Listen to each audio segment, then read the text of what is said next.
Alors peut-être juste rappeler que l'observatoire Wafa Salaf, c'est un observatoire qu'on a lancé il y a déjà 1 an.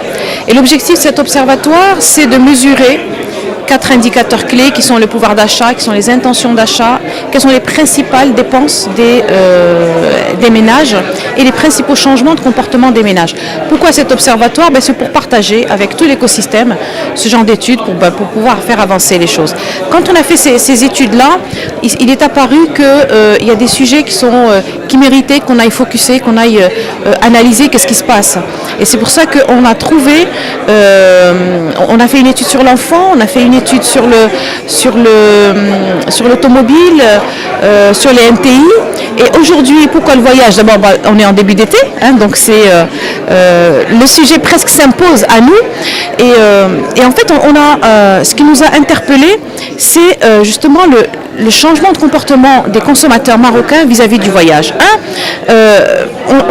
On a été étonné de voir que 90% des voyages se font à l'intérieur du Maroc, c'est-à-dire les Marocains consomment du local. Ça c'est le premier indicateur. Le deuxième indicateur, c'est que les intentions d'achat de voyage sont en baisse. On le connaît, l'environnement n'est pas favorable. Et donc, ça pose bien sûr la question du pouvoir d'achat. Et là aussi, ce qui est intéressant à voir, c'est que les Marocains ne s'endettent pas pour voyager. Les Marocains voyagent sur leurs fonds propres, sur de l'épargne. Je pense qu'il y a à peu près 1% de recours au crédit. Et plus de 51% des ménages, en fait, voyagent soit en famille, soit en location d'appartements. Donc on n'est pas dans du voyage organisé, les hôtels, voilà. Donc on est vraiment dans une consommation locale, traditionnelle, sur de la location, ou bien on a aussi plus de 40%, je pense, qui vont utiliser des appartements prêtés de famille, etc. Donc voilà, ça pose une question, et c'est le sujet de notre table ronde au début, parce qu'on aurait pu faire l'étude et juste la poster, mais ce qu'on veut, c'est, quand on a cette étude, nous avons invité les spécialistes du secteur, les voyagistes, tout l'écosystème qui est autour des voyages.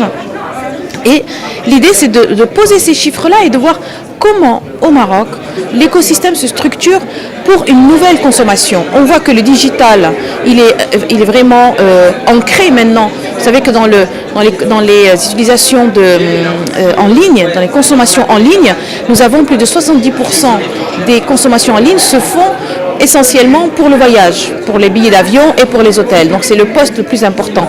Et donc l'idée, c'est de débattre ici comment le secteur s'organise pour justement épouser ces nouveaux modes de consommation qui imposent une transparence, qui imposent une comparaison du consommateur marocain par rapport au consommateur étranger, puisque quand vous passez par Booking, vous êtes au même pied d'égalité, alors qu'avant, il y avait des offres qui étaient différentes selon que vous veniez du Maroc ou que vous veniez de l'étranger. Donc voilà, c'est vraiment poser tous ces sujets-là et se dire comment nous, au Maroc, on s'organise pour répondre à ces besoins, donc de consommation locale, avec de la location, avec des maisons. Donc on n'est pas réellement dans une consommation dans des hôtels 5 étoiles comme on pourrait le croire. Et comment les voyagistes, comment les spécialistes sont en train d'anticiper tous ces changements et d'avoir un nouveau visage justement des voyages dans les prochaines années.